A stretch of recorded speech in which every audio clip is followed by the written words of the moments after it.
안녕하세요. 김웅 변호사입니다. 오늘 드릴 주제는 방문 추심인데, 제가 이제 2021년 9월 달에 그 유튜브를 처음 했어요. 회생의 TV라는 이름으로 처음 했는데, 그때 첫 영상이 이제 방문 추심 피하는 법이라는 영상을 올렸는데, 그 영상 올린 지가 지금 3년 넘었는데, 제 영상 중에서 제일 악플이 제일 많은 영상이 그 방문 추심 피하는 방법이에요. 채권 추심원을 잘 설득 못 하시는 분들이 좀 있어요. 이게 말주변이 좀 없으신 분들은 활용을 잘 못 하시는 거죠. 그랬는데 이제 방문 추심을 아주 쉽게 피할 수 있게 됐습니다. 그게 뭐냐? 개인 금융채권의 관리 및 개인 금융채권자의 보호에 관한 법률.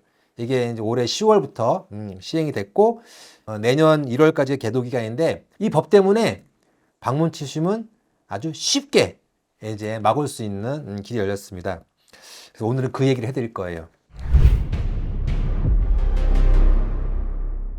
어떻게 방문 추심을 막을 수 있는지 살펴보기 전에 기존의 방문 추심에서는 어떤 문제가 있었는지 좀 볼게요. 기존의 방문 추심을 피할 때는 어떻게 했냐면은, 채권자가 직장이나 우리 집에 와가지고 우리 가족이나 동료를 만나면 이 채권의 공정한 추심에 관한 법률 위반으로 형사처벌 대상이 되는 거였고, 요 조문을 활용하는 거였어요.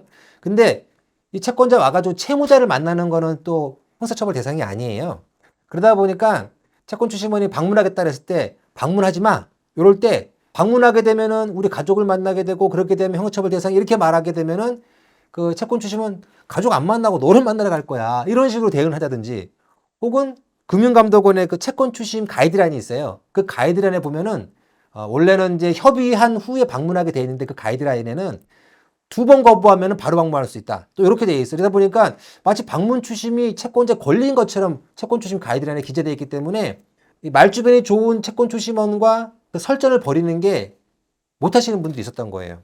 그래서 좀 문제가 있었다. 기존의 방문 추심을 피하는 방법에 있어서는 좀 문제가 있었는데, 이제는 어떻게 되냐? 아주 쉽게 방문 추심을 방지할 수 있습니다. 개인 금융채권의 관리 및 개인 금융채권자의 보호에 관한 법률, 약칭해서 이제 개인채무자보호법이라고 하는데, 이 18조를 이용하시면 돼요. 18조를 이용해서 어떻게 하면 방문 추심 방지할 수 있는지를 바로 말씀을 드릴게요. 이렇게 하면 돼요. 채권 추심원이 뭐 전화로 해서 방문하겠다든지 문자가 왔어. 그럼 그 전화나 문자에 대해서 이렇게 답변하면 돼요.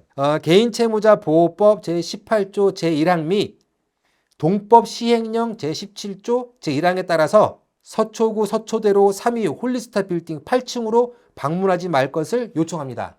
간단하죠?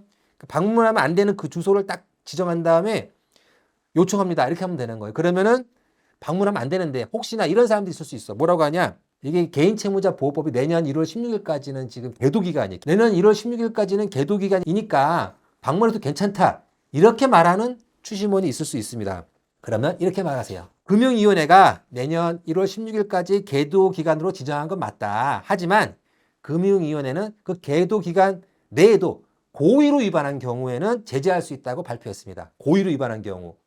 그러니까 제가 방금 추심원한테 알려줬잖아요. 지금 법률 몇 조 몇 항 위반이다. 몇 조 몇 항에 따라서 요청한다. 라고 했는데 방문하면 이제 고의가 되는 거예요. 고의가.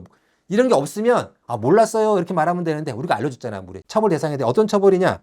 과태료 2천만 원 이하의 처벌을 받습니다. 예전에는 뭐 이제 채무자와 협의하고 방문을 해야 되는데, 협의하지 않고 방문해서 만약에 채무자를 만났다. 그러면 그게 가이드라인 위반이에요. 뭐 가족을 만나면 이제 형사처벌 대상이죠. 그거는 채권의 공정한 추심에 관한 법률 위반이지만, 채무자를 만나는 거는 가이드라인 위반이에요. 그래서 금융감독원에 민원을 넣으면 뭐 주의나 경고 정도밖에 안 받아요. 근데 이제는 와가지고 채무자를 만났어. 내가 오지 말라고 했는데, 그러면은 과태료 2천만 원 처벌입니다. 오겠어요? 안 오겠어요? 안 오죠? 그래서 저는 이제 방문 추심 종말의 시대가 됐다. 이렇게 좀 명명했습니다.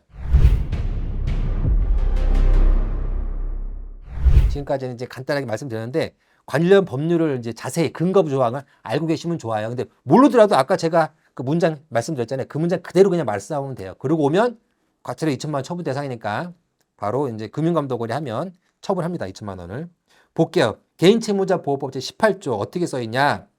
추심 연락 유형의 제한 요청. 그러니까 추심 연락 유형이 여러 가지 유형이 있는데 그걸 제한하는 걸 요청하는 거예요. 제1항에 개인 금융 채무자는 대통령령으로 정하는 바에 따라 채권 추심자에게 특정한 시간대 또는 특정한 수단을 통하여 추심 연락을 하지 아니하도록 요청할 수 있다. 요청할 수 있다는 거예요.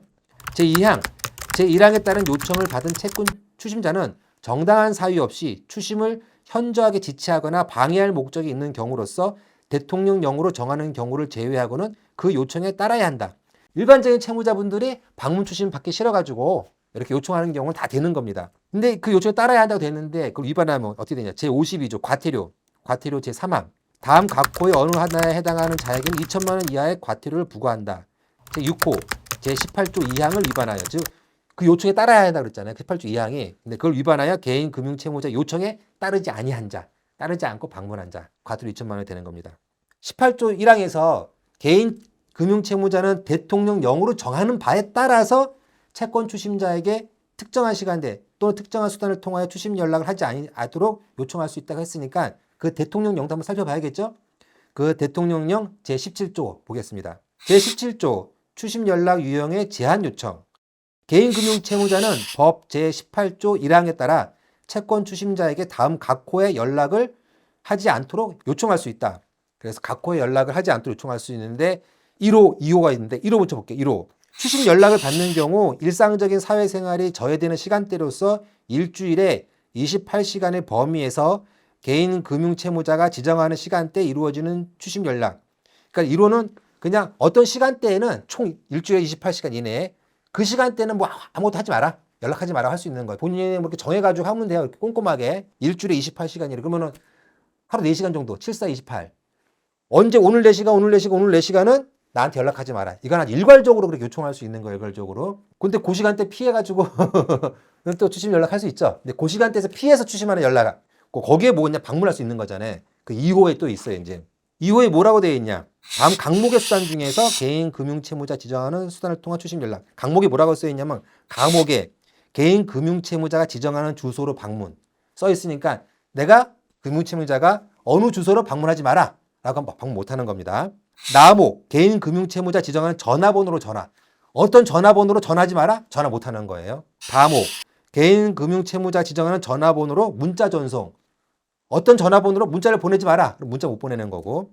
라목 개인 금융채무자가 지정하는 전자우편조서로 전송. 그러니까 이메일도 보내지 마라 라는 거고. 마목 개인 금융채무자가 지정하는 모사 전송 번호로 전송하지 마라. 이 모사 전송이 팩스입니다. 팩스로 보내지 마라 이런 거예요. 그런데 2호에 단서가 있었어요. 다음 강목의 수단 중에서 개인 금융채무자가 지정하는 수단을 통한 추심 연락. 이거 하지 말라는 건데 이 경우 개인 금융채무자는 다음 강목의 수단 중 2가지 이하의 수단을 지정할 수 있으며 2가지만 지정할 수 있다는 거예요. 아까 마목까지 있었잖아요. 이 5가지 다 하지 마. 이렇게는 안 돼. 2가지만 할 수 있어요. 근데 또 있어. 가목 및 나목의 수단을 동시에 지정할 수는 없다. 즉 방문도 하지 말고 전화도 하지 마. 이건 안 된다는 거예요. 방문하지 마. 그러면 전화는 가능한 거예요. 예? 전화하지 마. 그럼 방문은 가능해요. 이 2개를 동시에는 안 돼. 그러면 2가지 할 수 있으니까 이렇게 하면 되는 거죠. 방문하지 마. 그리고 문자 메시지 보내지 마. 방문하지 마. 이메일 보내지 마. 방문하지 마. 팩스하지 마. 이건 되는 거예요. 예. 근데 방문하지 마. 전화하지 마. 이건 안 되는 거고. 이렇게 해가지고 이제 개인채무자 보호법 제18조랑 대통령령 제17조, 동법 대통령령 17조 요 2가지를 활용해가지고 방문 추심을 아주 막을 수 있고 또 다양하게 이걸 활용을 하면은 여러 가지 그 추심도 이제 우리가 막을 수가 있죠. 여러 가지 추심 막을 수 있는 거는 다음 시간에 하는 걸로 하고 오늘은 이 방문 추심 막을 수 있는 거 말씀드렸어요. 한 번 더 정리할까요?